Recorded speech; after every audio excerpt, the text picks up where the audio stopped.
በስመ አብ ወወልድ ወመንፈስ ቅዱስ አሐዱ አምላክ አሜን። ደብረ ዘይት የዐቢይ ጾም አምስተኛው ሳምንት።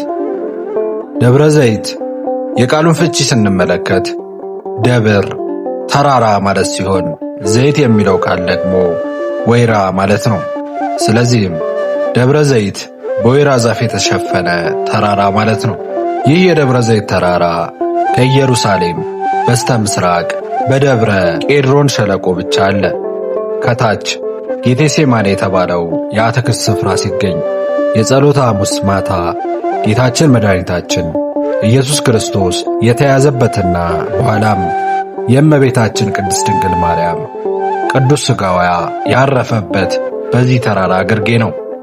ቤተ ፍጌና ቢታንያ በኮረብታው ጫፍና በምስራቅ ዳገታማ ቦታ ላይ ይገኛሉ። ይህ ተራራ በመጽሐፍ ቅዱስ በርካታ ድርጊቶች የተፈጸሙበት ቦታ ነው። ጌታችን መድኃኒታችን ኢየሱስ ክርስቶስ ስለ ቤተ መቅደሱ መፍረስ፣ ስለ ዓለም ፍጻሜና ስለ ዳግም ምጽአቱ የተናገረው በዚህ ተራራ ላይ ነው። ቀን ቀን በከተማና በገጠር ሲያስተምር ውሎ ሌሊት የሚያድርበት የኤልዮን ዋሻም የሚገኝበት ነው። በዚህ ተራራ ላይ ወደ ሰማይ ያርጓል። ምጽአቱም በዚህ ተራራ ላይ እንደሚገለጥ ትንቢት ተነግሯል። አንድ ቀን ጌታችን መድኃኒታችን ኢየሱስ ክርስቶስ ከቤተ መቅደስ ወጥቶ ሲሄድ ደቀ መዛሙርቱም የቤተ መቅደሱን ሕንፃ አድንቀው አሰራሩን አሳዩት። ጌታችን ኢየሱስ ክርስቶስም እንዲህ አላቸው፣ ይህን ሁሉ ታያላችሁን? እውነት እላችኋለሁ ድንጋይ በድንጋይ ላይ ሳይፈርስ በዚህ አይቀርም አላቸው። ደቀ መዛሙርቱም ንገረን፣ ይህ መቼ ይሆናል? የመምጣትና የዓለሙስ ፍጻሜስ ምልክቱ ምንድን ነው አሉት። የሚያስታችሁ እንዳይኖር ተጠንቀቁ። ብዙዎች እኔ ክርስቶስ ነኝ እያሉ በስሜ ይመጣሉና ብዙዎቹንም ያስታሉ።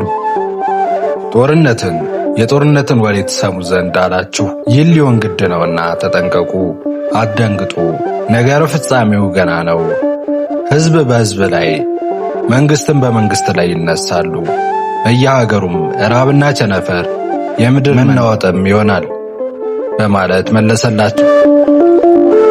የዳግም ምጽአት ምልክቶች የሐሰተኞች ክርስቶስ መምጣት፣ ጦርነት፣ ረሃብ፣ የመሬት መንቀጥቀጥ፣ የክርስቲያኖች መከራ፣ የሐሰተኞች ነቢያት መምጣት፣ የፍቅር መጥፋት፣ የወንጌል ለዓለም መዳረስ። የምጽአቱ ምሳሌዎች ፍጥነቱ እንደ መብረቅ ነው። መብረቅ ከምስራቅ ወጥቶ እስከ ምዕራብ እንደሚታይ የሰው ልጅ መምጣት እንዲሁ ይሆናል ተብሏልና። ቀኑ አልታወቀም፣ እንደ ሌባ ነው። ያን ግን እወቁ፣ ባለቤት ከሌሊቱ በየትኛው ክፍል ሌባ እንደሚመጣ ቢያውቅ ኖሮ በነቃ፣ ቤቱንም ሳይቆልፍ ባልተወ ነበር። የሰው ልጅም በማታስቡበት ሰዓት ይመጣል። ተጠንቀቁ፣ ማንም እንዳያስታችሁ ተጠንቀቁ። ንቁ፣ ጌታችሁ በምን ሰዓት እንደሚመጣ አታውቁምና ተማሩ፣ እወቁ። እንዲሁ እናንተ ደግሞ ይህንን ሁሉ ከላይ የተናገራቸው ምልክቶች ሁሉ ስታዩ በደጅ እንደቀረበ እወቁ። አትደንግጡ፣ ይህ ሊሆን ግድ ነውና ተጠበቁ። ትጉና ጸልዩ። ነገር ግን ሽሽታችሁ በክረምት ወይም በሰንበት እንዳይሆን ጸልዩ። ተዘጋጅታችሁ ኑሩ። ስለዚህ እናንተ ደግሞ ተዘጋጅታችሁ ኑሩ፣ የሰው ልጅ በማታስቡት ሰዓት ይመጣልና። ጽኑ፣ ከመጨረሻ የሚጸና ግን እርሱ ይድናል።